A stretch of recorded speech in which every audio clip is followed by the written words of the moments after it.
bagaimana meningkatkan produktivitas karyawan Anda sampai 300%. Nah, saya ingin kita belajar dari satu buku yang judulnya adalah 3 Minutes Coaching. Ini adalah buku karangan Mamoru Ito.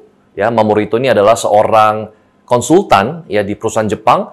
Dia sudah memberikan konsultasi pada puluhan ribu perusahaan di Jepang dan ternyata luar biasanya Mamoru Ito ini berhasil meningkatkan produktivitas ada yang bahkan sampai 600%. Nah, apa sih sebenarnya filosofi yang diajarkan oleh Mamoru Ito di 3 Minutes Coaching?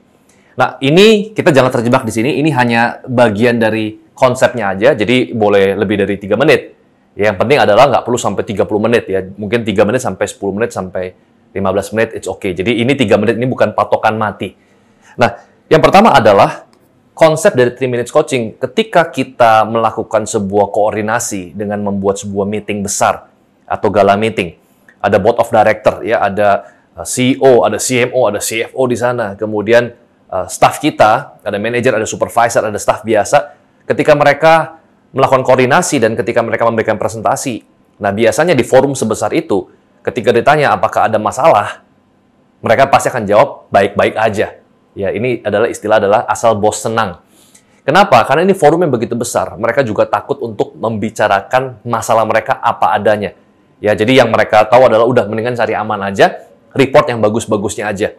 Nah, kemudian di dalam forum yang besar ini, itu juga biasanya ketika kita ketemu satu masalah, dan bagaimana cara menyelesaikannya, itu adalah kita harus tunggu meeting minggu depan lagi. Jadi, ketika konsep meeting besar dilakukan di dalam sebuah perusahaan, ini akan membuat produktivitas dari karyawan kita sangat turun. Kenapa? Karena ketika ada masalah, mereka akan menunggu beberapa hari, bahkan sampai 1 minggu, untuk dibahas di meeting. Di meeting itu bukan dicari solusi ya, baru dibahas. Nah, jadi bayangkan kalau misalkan kita bisa langsung punya masalah, detik itu juga, hari itu juga, kita cari tahu masalahnya apa, dan kita solve. Nah, jadi sebenarnya produktivitas itu bukan berarti karena karyawan kita itu tidak punya kapasitas, atau misalkan dia kurang produktif, enggak. Karena konsep yang salah. Nah, konsep 3 Minutes Coaching adalah sebuah konsep di mana kita nggak perlu menunggu meeting besar, tetapi kita bisa melakukan coaching singkat kepada setiap level staff kita, mungkin kepada manajer, supervisor, atau staff biasa, yang itu bisa dilakukan tanpa konsep yang formal. Jadi, konsepnya adalah casual aja. Jadi, misalkan di toilet, ya mungkin, atau di kantin, di tempat parkir, di tempat gym.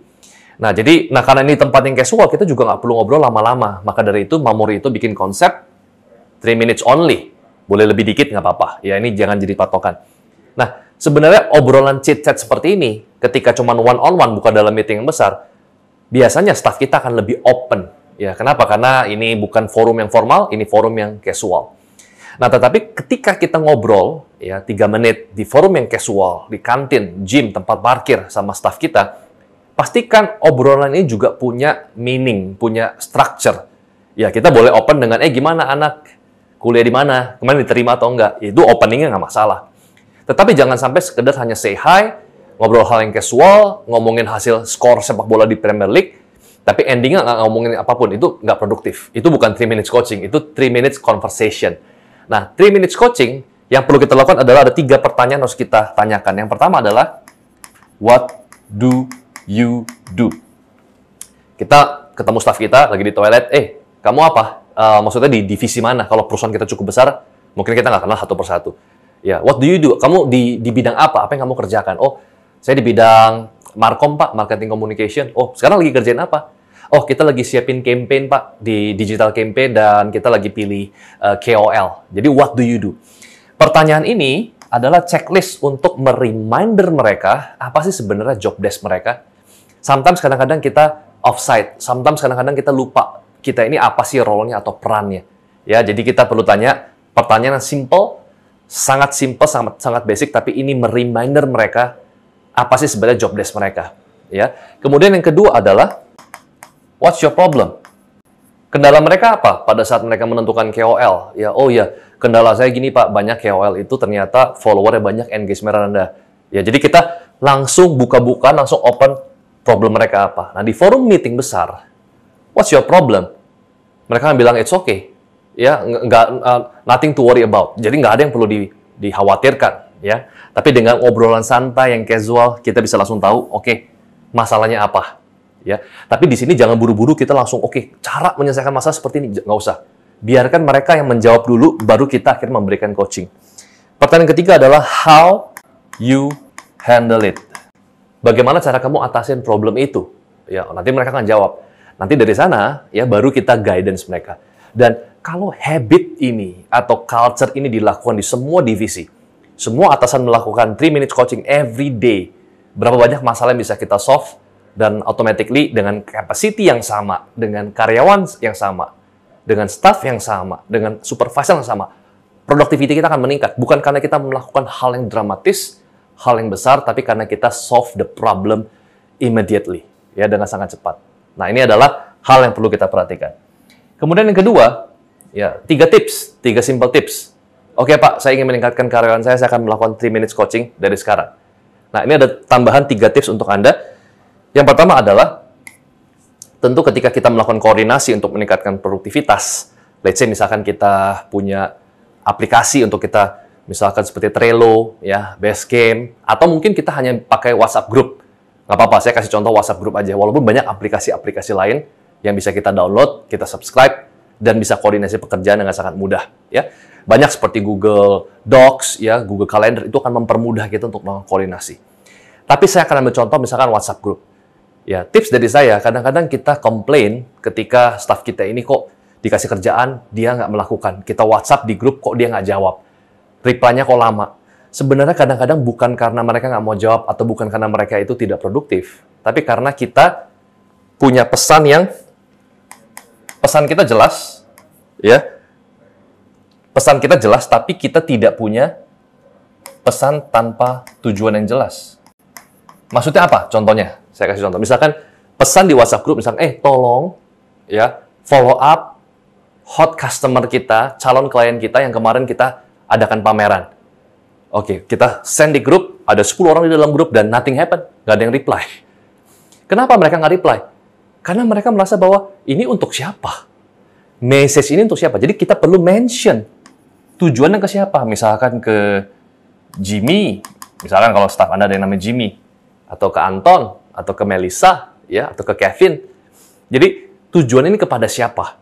Sometimes kadang-kadang kita fokus, oke, pesannya jelas banget, ya, tapi kita nggak kasih tahu tujuannya ke siapa. Ini tips dari saya. Kemudian yang kedua adalah progress harus dilihat semua orang. Banyak dari tipikal orang bekerja beda-beda. Ada yang suka phone call, ada yang suka japri. Tahu japri ya? Jadi kontaknya nggak di dalam grup. Jadi mereka koordinasi kerjaan, ya chat personal aja, ya personal chat aja. Jadi bukan di dalam grup. Ya itu nggak apa-apa, itu style orang masing-masing. Tetapi saya selalu sampaikan kepada tim saya, 30% boleh kita personal chat, tapi 70% tolong diskusinya di dalam grup aja. Tujuannya apa? Walaupun misalkan itu hal-hal yang chat-chat kecil, 70% ya, bukan 100%. Tujuannya adalah saya bisa lihat progres.